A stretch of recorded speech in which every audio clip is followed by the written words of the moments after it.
Ulrike Lehr from the International Renewable Energy Agency to host this session as a moderator. Just before I hand over, let me just mention one housekeeping rule. We're very happy to provide answers to your questions.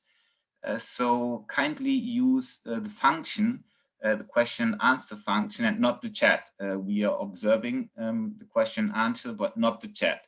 So for your questions, please put in the questions into the question and answer function. It will be streamed and it will be available, the webinar will be available after the event. Let me hand over to Ulrike. Ulrike, the floor is yours. Yeah, thank you, Marek. Thank you. Let me just put up video so people can actually see who is talking. And Mark, you are right, the time is now, of course, and I will just not use too much of that available time. Just introduce briefly myself. I am the head of the socio-economic policy unit at KPFC at the International Renewable Energy Agency, and have spent a lot of time of my life on the analysis of green jobs, employment from renewable energy, energy efficiency, just transition issues, and so on. So I'm an economic modeler by heart and a physicist and economist by training. But our scene will be set by Michael Renner, who is my colleague as a program officer, also in the same department of the International Renewable Energy Agency. And his work on IRENA in particular has been focusing on employment, economic impacts from renewable energy, and also on just transition in the last few years. He's co-authoring our annual Renewable Energy and Jobs report, and he also has been co-authoring our post-COVID recovery report. So he is perfectly suited to set the scene, and I just give floor, slides, and word to Michael. Thank you. Okay, thanks very much, Ulrike, for that introduction. Let me, so I'm going to use a few slides. Let me share those. So just take a moment. Should hopefully show, and I'm going to go into presentation mode. So let me just give it like maybe one moment just to make sure everybody can see this properly. Good. So I think it's really without question that that job creation has long been an objective of policymakers and the general public as well. I think that's nothing new at all, but I think it's an issue that now becomes more challenging, in some ways more complicated, perhaps also more exciting, in the context of the struggles that we're facing really as humanity on this planet. So there's the climate challenge, of course. There is the promises, the commitments that are being made under, or have been made under, the Sustainable Development Agenda. And of course, as we all know now, we are in the second year of grappling with the COVID-19 crisis. So I think this makes it ever more important than before that we really get the whole issue of socio-economic policy of job creation right, or certainly better than seems to have been the case so far. So in this context, we need to really reconcile increasingly the way the world economy works with critical environmental and health needs, and bring about not just an energy transition, but a just energy transition that ultimately really works for everyone beyond the slogan of, bring everybody along. So let me move right to my first slide. So renewable energy, I think arguably is really at the heart of the energy transition in many ways. At IRENA, we have examined the issue of job creation in the renewable energy sector in our annual review series, as Ulrike also just mentioned. And so I'm sharing just a few highlights from the most recent report that came out in September of last year. The next one we hope actually will be out in June with findings for 2020 and looking at the COVID impacts to date. So the annual review is part of a set of IRENA reports that look fairly broadly at the socioeconomics of the energy transition. And that includes issues like, we look at the gender dimension. We don't just look at what happens in the present day, but also projecting forward to the future in terms of looking at the impacts of IRENA's energy transition scenarios to 2030 and to 2050. So as you can see in this slide, right, the most recent estimate that we have that about 11.5 million people worldwide are employed in the renewable energy sector. This is up from about 7.3 million in 2012. So that's a pretty encouraging, fairly steady upward trend. But you can also see that some of the renewable energy technologies have been far more dynamic than others. Solar PV stands out in particular, now accounting for about 3.8 million jobs, or about a third of the total renewables workforce. Whereas a sector like hydropower, where we only have the direct jobs really, depending on, relating to our methodology that we use, that of course is a much more established sector and is much more steady, and the employment goes a bit more up and down each year rather than growing all the time. So it's worth noting, and this next slide shows this, that there's really a fairly small number of countries that are quite central in terms of where are the renewable energy jobs actually around the world. So China, the US, Brazil, India, the members of the European Union. And in a way, it's really not a big surprise, right? Because when you think about it, these are countries that have some of the largest economy, or the largest economies in the world. They together account for a very large share of the global population, the human population. And more to the point on renewables, they really are very important installation markets. They play a significant role, also many of them, in the manufacturing of wind turbines, of solar PV panels, of other equipment and inputs. And really many of them are very strong engineering power. So all of this really comes together to make them very prominent forces. But I think regardless, I think we see year after year when we do this report that there are really more and more countries now that are really getting in on the act, that are really able to create at least some employment domestically, right? Even the ones that actually import a lot of their renewable energy equipment from abroad. If you look, for example, at parts of Asia, East Asia, Southeast Asia, they really play a very major role in terms of both domestic installation markets and also exports. Now, this is all in all a fairly encouraging picture so far, but there are some bumps along the road, right? So this slide gets at one of them. We feel strongly that achieving a much better, a much stronger gender balance is and remains a major challenge. We find, this is based on a survey that we've done, that women actually hold no more than about a third of all the renewable energy jobs in the world. Now, when you compare it broadly to the oil and gas sector, that looks actually not very bad, right? 32 to 22%. But we saw then when we followed up with a survey specifically in the wind energy sector, that there the share is much, much lower. It's actually as low as in the oil and gas sector. And also when we look across the renewable energy landscape, we notice that women hold a higher share of the jobs in administrative jobs than they do in the STEM jobs, in the science, technology, engineering, and maths related jobs. So there is really a long way to go. There's a lot to be done. And what we do find in the report that we put out, or the reports, I should say in plural, is that there really are a range of remaining barriers, both to entry for women into the workforce, but also then to retention and advancement. And the right-hand side of the slide just summarizes a little bit some of the major points that arose from our survey from the participants. And I think it just indicates that this is an ongoing challenge. Now, let me turn a little bit to talk about some of the different factors that come into play in terms of what actually helps us or makes it difficult to create jobs in renewables. And Marek had at the very beginning already alluded to this. It's quite clear that the growing technological maturity and the falling cost of renewables have made a major difference. They are now far more competitive with fossil fuels. And that, of course, makes it much easier to really deploy them on a growing scale. And this is what we are seeing playing out in recent years. So when you look at new installations, that of course creates mostly jobs in project development, manufacturing, sales, construction, and installation.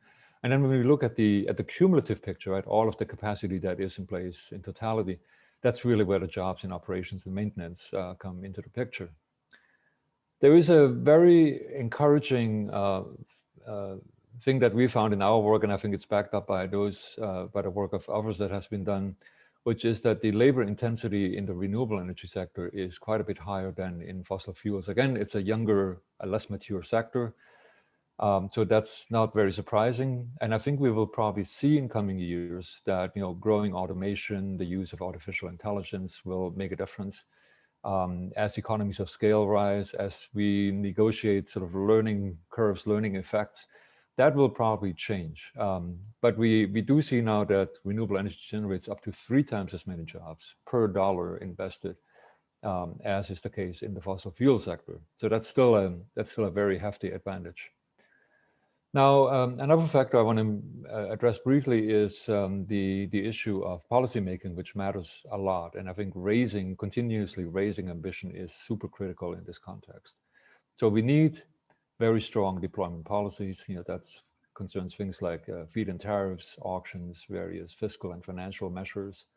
But we need very much in tandem with that, we need also what we call integrating policies that allow us to really provide a predictable role for variable renewable energy, such as wind and solar, them feeding into the grid. And we need to really work on improving the grids and improving system flexibility. So these are really super important issues. Now, the ability of individual countries to create jobs in renewables really very much depends on the structures of their own economies. So we're looking at things like commodity and technology dependencies, trade patterns. We're looking at how deep and how strong is a country's supply chain. And as many of the people listening to this may know, a number of countries actually have sought quite actively to change the situation through various kinds of local content requirements, localization efforts. And that has to some extent succeeded. Some other countries have struggled more. The devil is in a sense in the details. Now, the final point, and you can see this in the last tile on the slide, is of course now we need to really look at what really happens under COVID-19 conditions.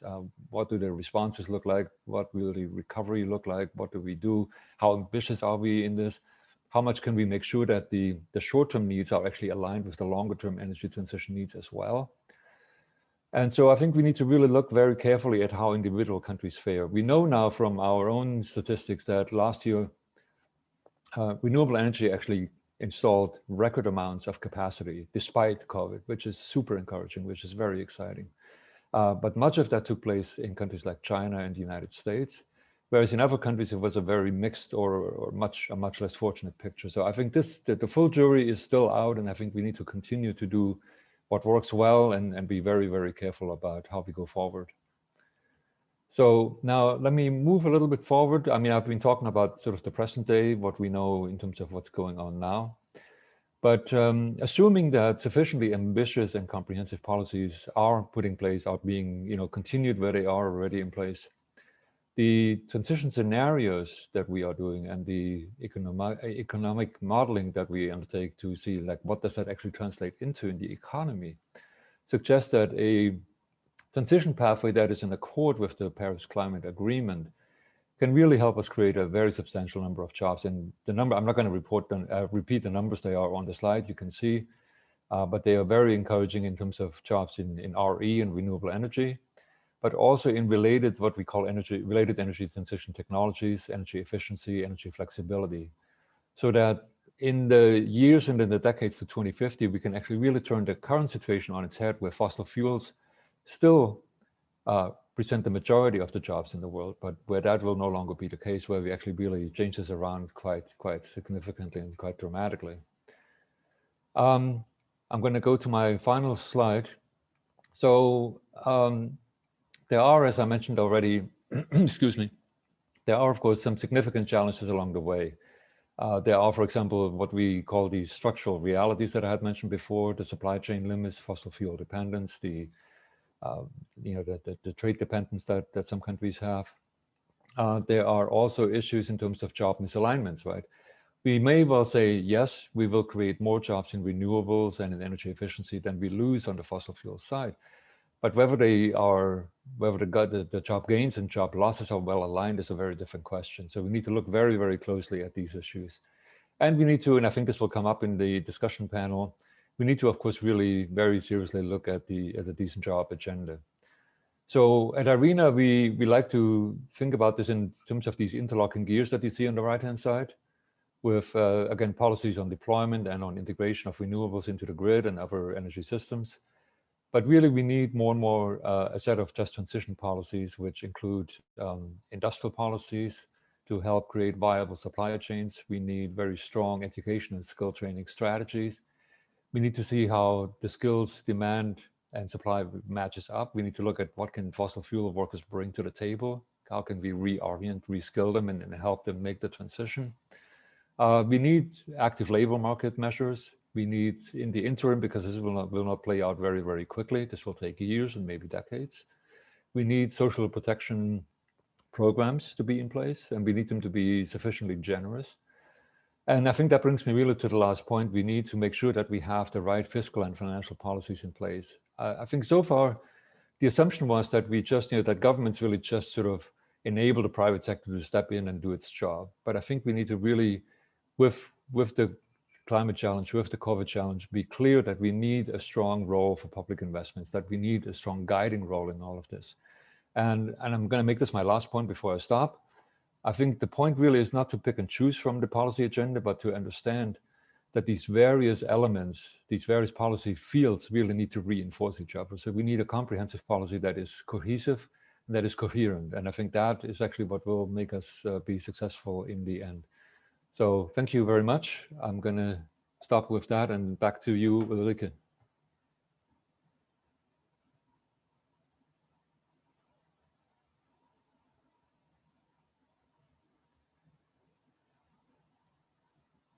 Ulrike, you're on mute, I believe. Okay, I apologize. And I thank you again for giving us a lot of food for thought and sharing a lot of different aspects on this topic. But I would like to turn to our panel now, and I will introduce the panelists as I turn to them. So first, I want to turn to Sharon Burrow. Exactly, she's already switching on her video. Sharon is the General Secretary of the International Trade Union Confederation since 2010, having been ITUC president before. And Sharon, when I looked at your bio, you have been the first woman in so many of your positions. It is just amazing. And we kind of seem to share the same, color code for today. Exactly. I read your union activity runs in your family, actually. So I think you have been also, your family history has been busy with workers' rights, just transitions, as we say it today. Your great-grandfather would have said that in 1891. You do have a background of teaching, and as I said, held many positions through different Australian and international union bodies.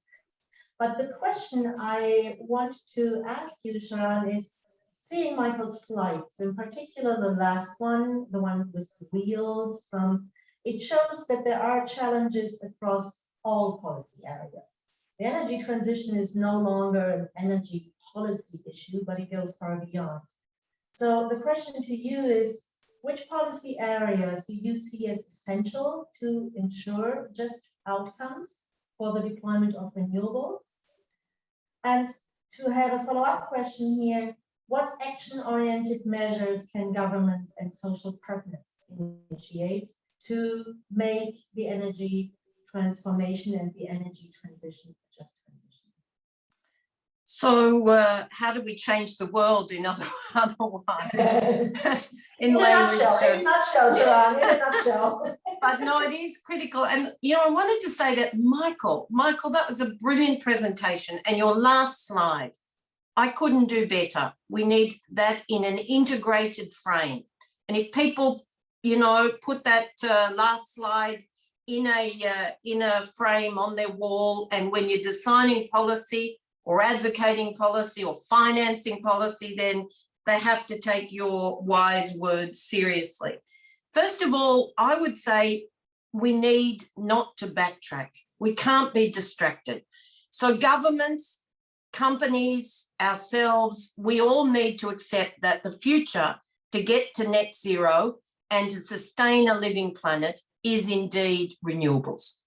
Because we see far too much contestation, far too much wavering about whether we can get the job done with renewables. We can, we know we can, but it does need us to embrace change. Now, from a worker's point of view, Michael said it all, but if you want to build trust, it's got to be jobs, jobs, and jobs. They've got to be climate-friendly jobs, and they have to have, of course, just transition. It's a very simple recipe. If you're in fact changing the energy system or the technology in heavy industry or the way you construct services, then you have to actually look at what the jobs map is, and you have to build the trust. So if you have to actually displace people and they're at retirement age, it's secure pensions. If they're slightly younger and they're off for retirement, it's a bridge to pensions. If they're actually younger workers, then again, Michael said it all. You have to have redeployment policies. You have to have income support or social protection during that time that is at a living wage level. And you have to have, of course, skills, reskilling, lifelong learning. But we need the plan. So that's why we advocate that unless you have workers and employers and government at the table, you won't get the plan. And I just want to say one other thing. It is all about industry policy and political will. For the last few decades, industry policy has kind of been this dirty word. Well, I come from a tradition that says if we didn't have manufacturing, and Australia's frankly done very badly at this more recently, but you didn't have the innovation or the spin-off into other sectors. We're right there now with energy. We're right there with heavy industry technology, with the transition into EVs, with mass transit, with construction and energy efficiency. And there are jobs in all of this. I'm not going to repeat what Michael said because he did a better job on the jobs front than I could, but I just want to give you one figure. And it's actually an IRENA figure, but you know, if you think that we've spent about 14 trillion, then IRENA says that 3.6 trillion invested in utility scale renewable energy or distributed renewable energy and energy efficiency as a whole could create almost 70 million jobs to 2030. Now, when we have a jobs deficit of about 570 million jobs, then that's worth having. And you build from that, because every dollar you put in it, then we know there are every job, 10 jobs you create in renewable energy, there's a 5 to 10 job dividend in other sectors. And I might add, I know we're talking about energy, but for resilience, as well as quality jobs, and that means rights and social protection and decent wages. But we also need to understand that resilience is also our care sector. If COVID-19's shown us anything, we cannot manage a world without healthcare, education, aged care, childcare. And ironically, this creates twice as many jobs as many of the construction areas, all of which, or energy efficiency, or building, renewable grids, or whatever it is, and all of them create more jobs than indeed fossil fuels. So it's about where are the jobs, how do you build the trust, and finally, how do you actually deploy the technology and the finance? Because if we don't share technology, and we can create technology pools if people are going to argue about patents and investment in innovation, but if we don't share it with developing countries, we will not make the net zero race. And if we don't actually take a really tough line on investment, we have about $40 trillion of workers' capital, pensions, invested in the global economy. We used to say the tipping point for the green economy a decade ago was 5%. Seems laughable now. Every dollar, every unit of currency, whatever it is, we need to make sure it has an E, S, and G lens, or we won't get that just transition. Thank you so much. That was a very comprehensive, but also focusing on the really relevant issues. And since you've been mentioning everything from industrial policy to the care sector, I think that is what we really, really, really want to have to bear in mind. Unfortunately, you mentioning the care sector brings me to the topic. And yes, Christine, you were rightfully switching on your video, because most of the burden of care, of course, rests in the hands of women. And before I come with my question, Christine, I would just like to briefly introduce you, but you dropped off my list. No, you didn't. I would like to briefly introduce you. You started with a master's degree in economics, I think, back then when we all started, and started in a regional energy agency in Austria. But most people will know you either for your work with ERIC in Brussels, so the European Renewable Energy Council, or with, of course, your work with REN21, the global network. And a lot of women might be knowing you for co-founding the Global Women's Network for the Energy Transition. That is what, 4 years ago? I think it's almost 4 years ago, right? Yeah, almost at a 4-year anniversary. Now, Christina, as I said, I mean, women, see in Michael's slide, I think it was in the middle of the presentation, we have like 32% female participation in renewable energy. Now, looking at the past year, as I already said, women have been bearing the largest brunt during COVID. And this glass ceiling that Michael has been mentioning, it seems to have come down a couple of notches. So it is even more, pressing and resting on keeping us down, basically. So how can renewable energy contribute to a world where women are not being pushed back as soon as anything happens, but are empowered and live up to their potential? Word is yours.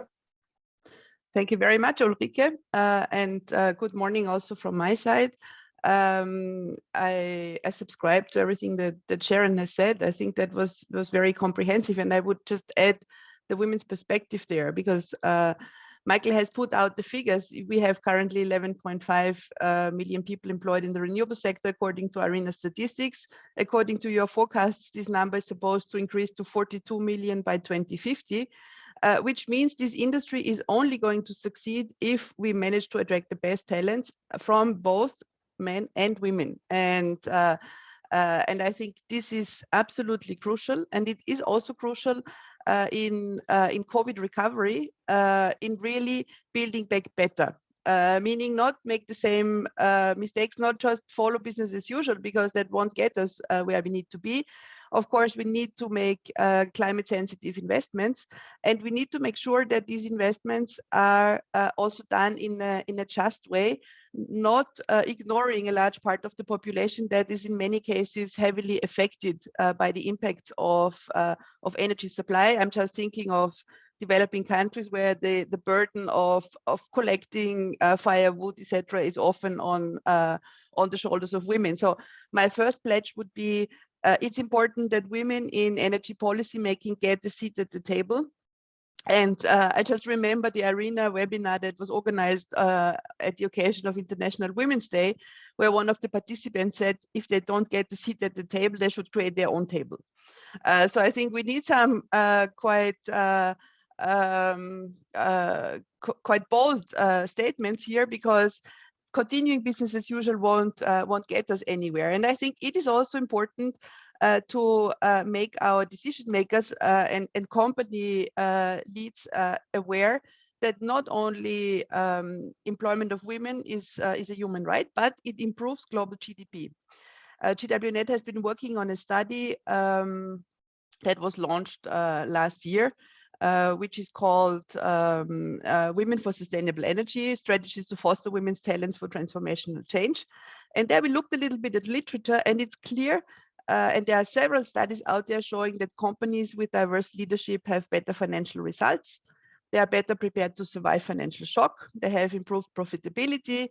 They have increased action on environmental issues, decreased risk and overconfidence, and they often have more stringent decarbonization policies. So I think we have to make clear that having a gender balanced decision making in companies and at government level actually makes also a lot of economic sense. And I think this is what we need to look at by all means when we think of recovery from COVID.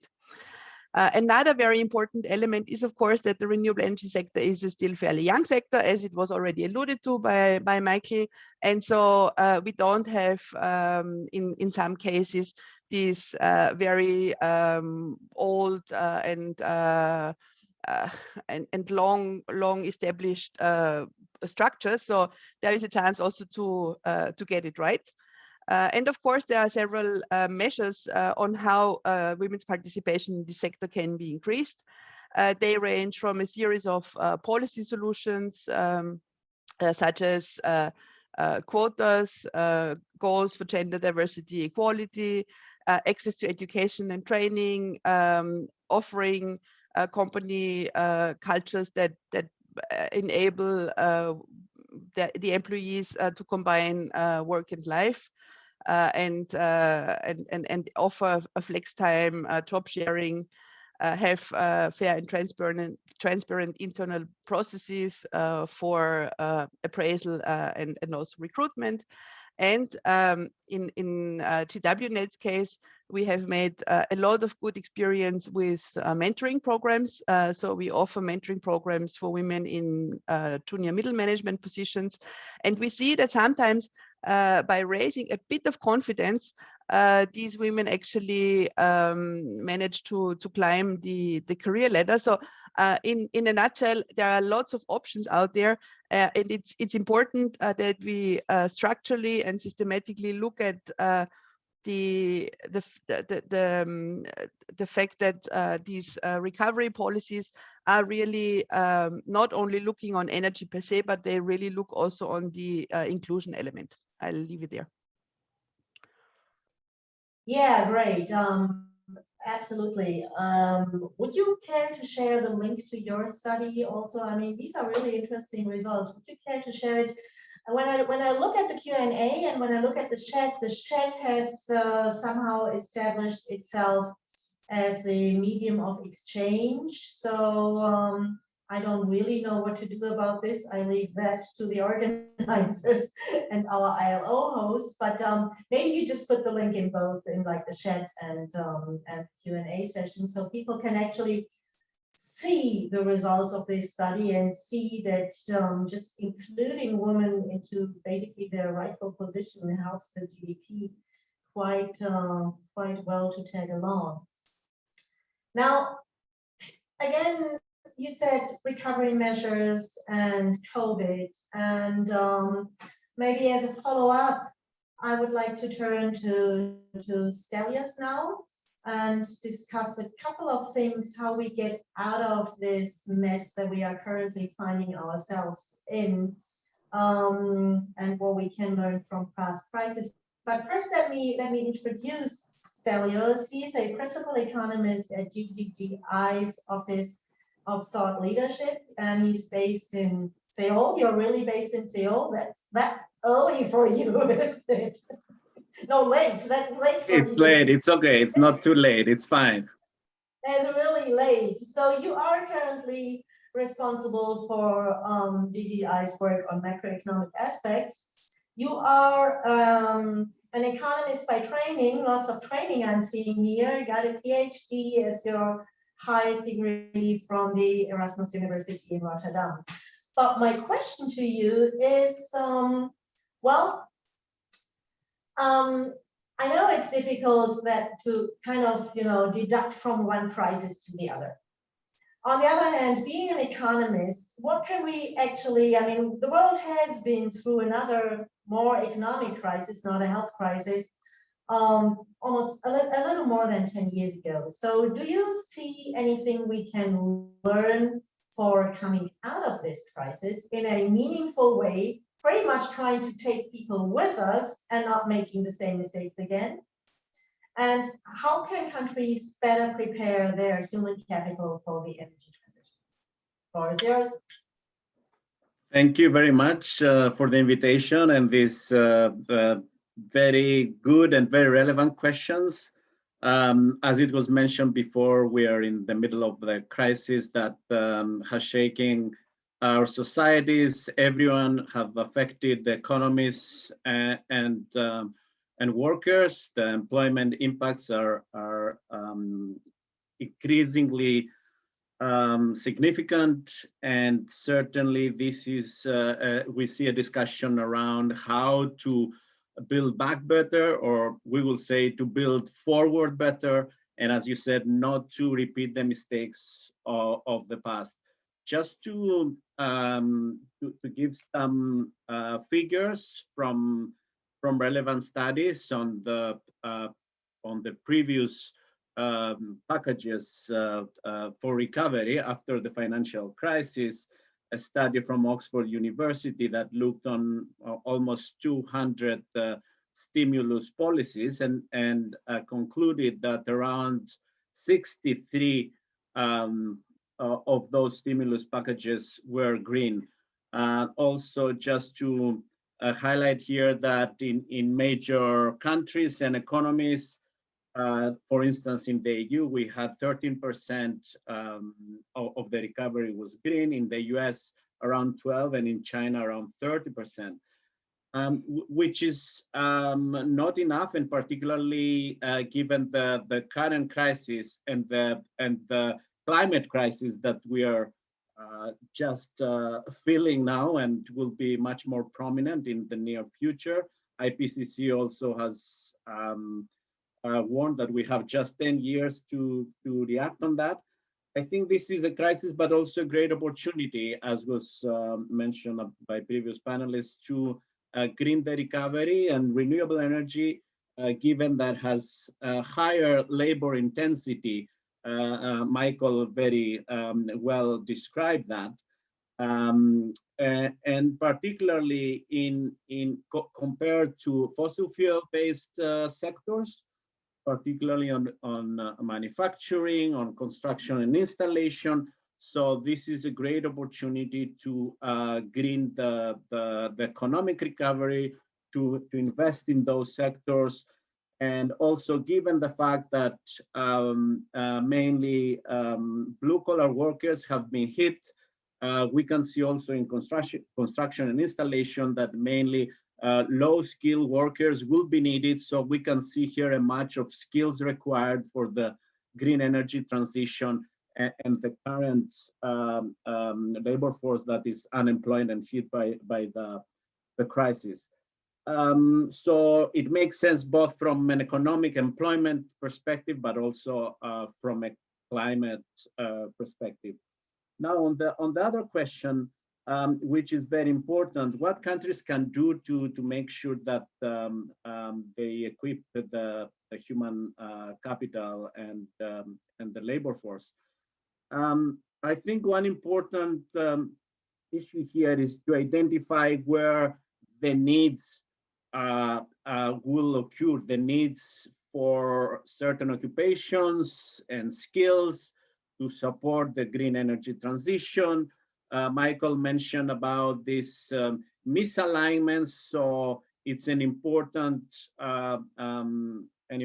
issue to identify, to map where the skills and occupations will be required, and also to map the supply of those skills. It's an important exercise that should be done in collaboration the national governments, subnational governments, with energy companies, the energy sector, and of course with the vocational and training institutions. And the idea will be, of course, to align vocational renewable energy policies and of course industrial development policies as well. So it was mentioned before, I would like to emphasize again, this more integrated approach is very much important to make sure that the human capital is well prepared and ready and well trained. Lastly, I think also the universities have a major role to play, and training institutes to enhance their curricula, again in close collaboration with the energy sector. And of course, again, the governments can also contribute to that.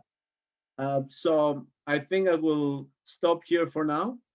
And Yeah, thank you. I mean, the last point you raised is really important because I do think academia is often overlooked when we talk about training and skills and all that. And there is, of course, a large group of very eager, enthusiastic, and engaged future engineers and future politicians that we are educating at universities. Now, I would like to turn a little bit, I would like to turn to William. And topic-wise, I would like to turn to a bit more of the not the coal industry, but more of the access and developing world. But first, let me introduce William. William is with Power for All. He coordinates Power for All campaigns, including jobs, agriculture, healthcare, oversees all communications. And you will see his communication skills as soon as he talks. He has a very a very interesting CV with a lot of different activities, with social media, movie making, reputation management. And William, I would like to ask you, in the presentation from Michael, we saw that the current job numbers are from renewables. I mean, let's take Africa, for instance, are pretty small.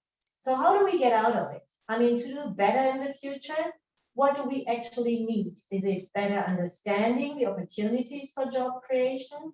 Is it better understanding decentralized energy applications?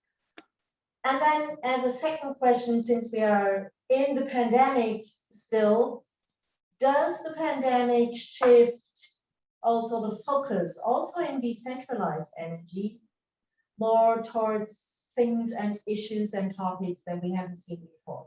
The floor is yours. Thanks, Ulrike, and thanks for organizing this great discussion. And greetings from Barcelona. So I think to answer your first question, I think where we've sort of netted out on this question about what's needed, it's really better data. We've seen IRENA take a great leadership role in providing global data that's starting to get down to the country level. But what we found in our work in Africa and in South and Southeast Asia, and our focus, just for the listeners, is really on decentralized renewables and the role of decentralized renewables in ending energy poverty. But more than ending energy poverty, also enabling productive livelihoods through the delivery of electricity to these rural communities. So unfortunately, though, there's a real lack of quality data at the country level that would enable us to create the political will that I think Sharon was mentioning earlier at the country level to really invest more aggressively in decentralized renewables. We know that the centralized grid will not reach many of the communities that we serve, and that decentralized renewables play a critical role. And there's growing political understanding about that, but the jobs numbers really are not there yet to be able to influence policymakers, ministries of finance into making the investment, not only in the jobs themselves, but creating the skilled workforce to actually fill those jobs.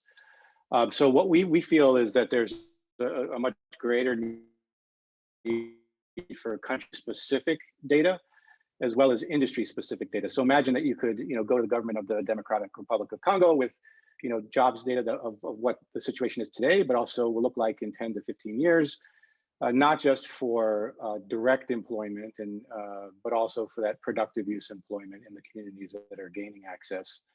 Or, you could go to a trade association that represents the dairy industry or the shea butter industry and say to them, in this region, if you were to invest more heavily in decentralized renewable energy solutions, you would have a job creation multiplier of X, Y, or Z. So what we found, what we found so far from our initial work, which we published in 2019 through our Powering Jobs campaign, is that decentralized renewables are already creating good quality jobs, especially for women and youth. And that big clear opportunity that I talked about, the multiplier effect of productive use employment and communities gaining access, is really an untapped area for data collection. And that's where we're going to be focusing our effort over the next year or so. In terms of, the shifting of emphasis, I think everybody's recognized, and we've talked about it a little bit on this panel, that the pandemic is just a dress rehearsal for climate change. And the communities that we serve are, unfortunately, even though they've done the least to create climate change, they're the most vulnerable to climate change. And the role that we've seen that decentralized renewable can really play an important role in building more resilient, customer-centric and sustainable energy infrastructure. Especially, we've seen that even more after the supply chain disruptions from COVID. I've been interested to follow the decision recently by the government in Ghana in West Africa to stop exports of cocoa to Switzerland and to do all of the processing domestically, right? To capture that value domestically. And I think that that's a trend that we're going to see more and more in these countries where we're active, where governments have seen these supply chain disruptions from COVID. They expect the same from climate change. We're going to start capturing that value through local processing in the agricultural chain and other value chains. And that means, a huge opportunity for distributed renewables. And you're already seeing the processors in Ghana convert to solar and start to take advantage of the power that solar can bring in terms of creating more opportunity. So I'll leave it there, but I think that there's a lot more that we can be doing in terms of data gathering and building the case with politicians. And I'll share some more links in the chat for those who want to learn more about our work. Thanks.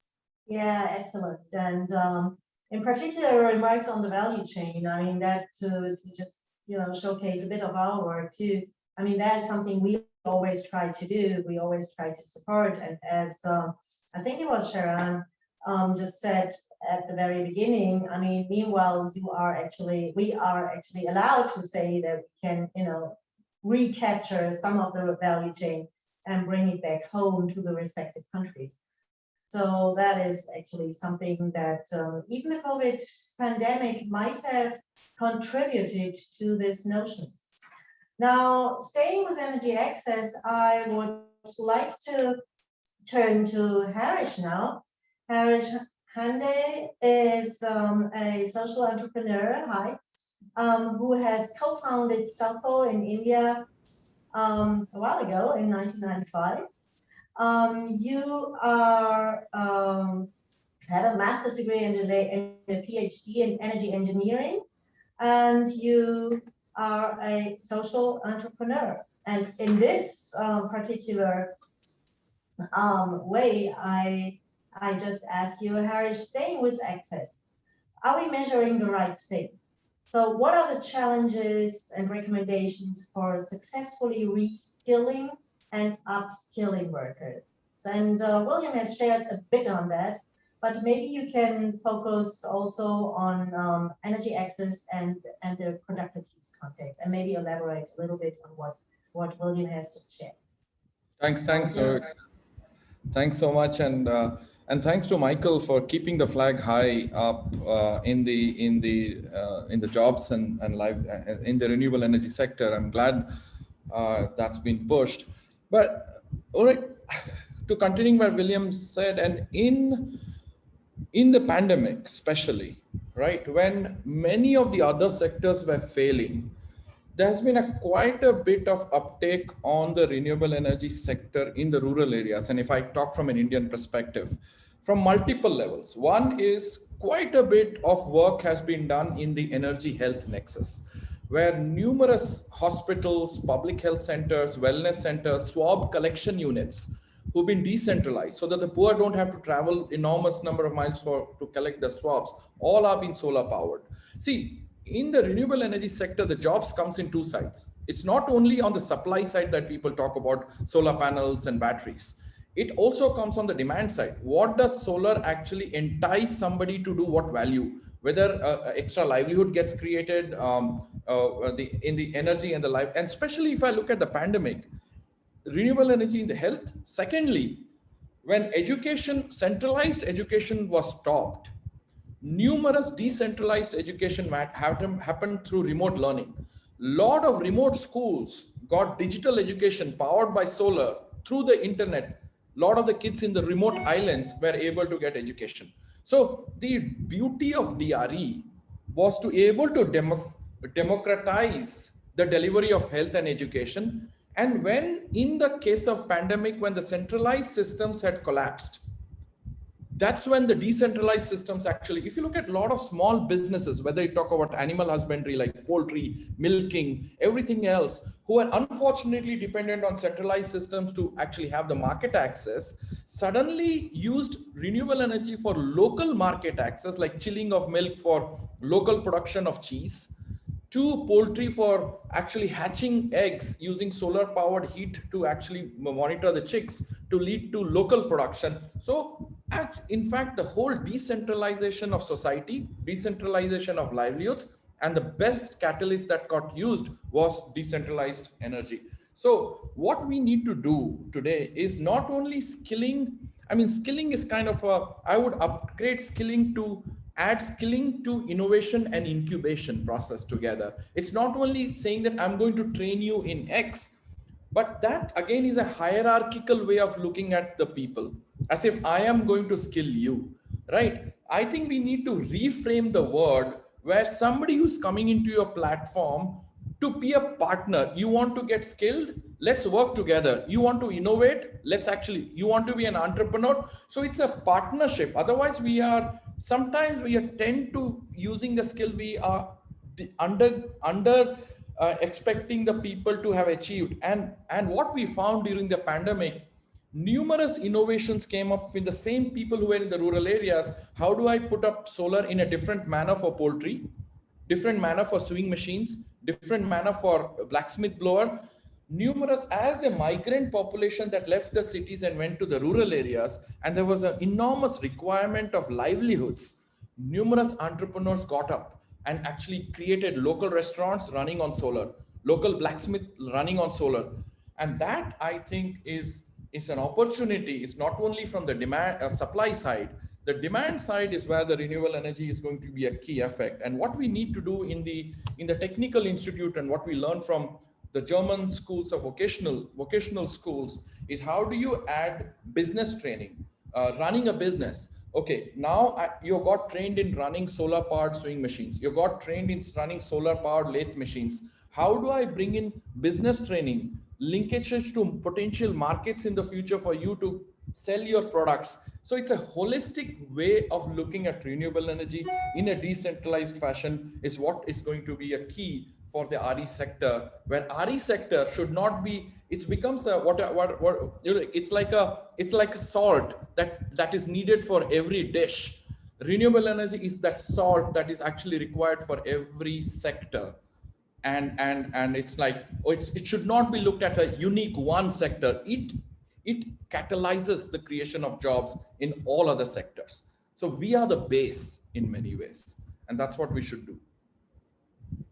Wow, I love the idea of renewable energy being like salt. Actually, we could have called the webinar with this. I mean, I want to do a webinar on that.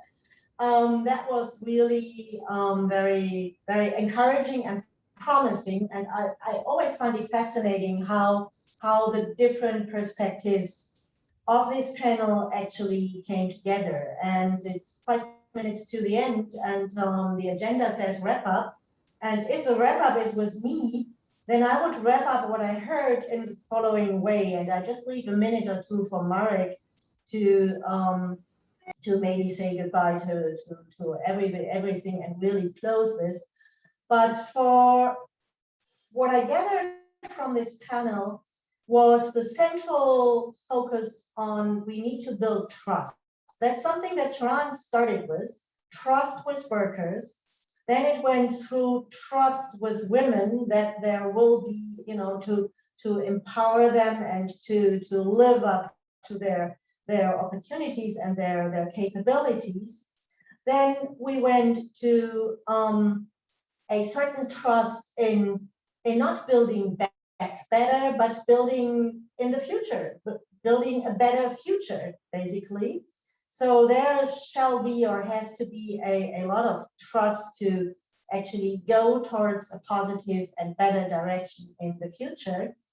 And then we definitely need to build trust and strength through better data.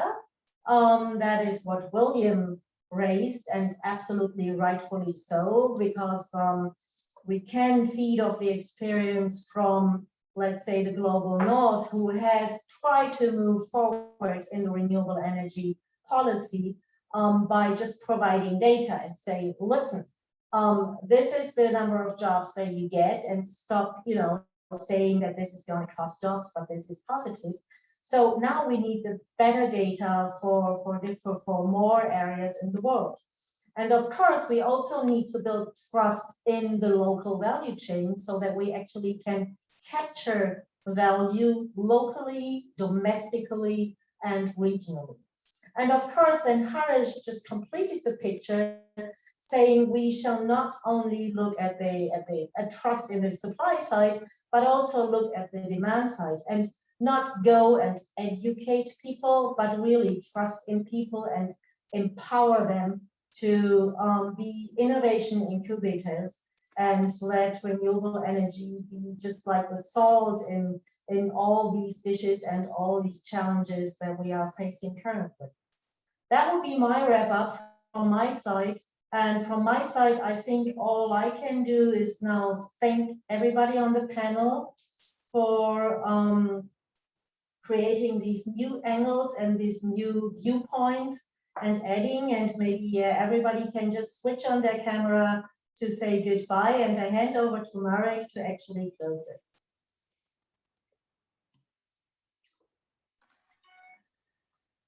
Thank you very much for all your participation on behalf of the ILO. Let me wave to all of the participants. My name is Marek. I work with the Green Jobs program at the ILO. And for me, just in one word, energy is about people. Don't forget the people and the jobs behind it, because without the people, there's no light bulb on. So thank you very much for your attendance. And please join other webinars from ILO's Green Week. It's full of very exciting sessions. So you may want to come in, for example, in the skills one, skills which also covers energy, which is in the afternoon. So please register to the other webinars, and wish you a very good day. Thank you very much. Bye. Bye-bye. Thank you. Bye, thanks. Thank you. Bye-bye.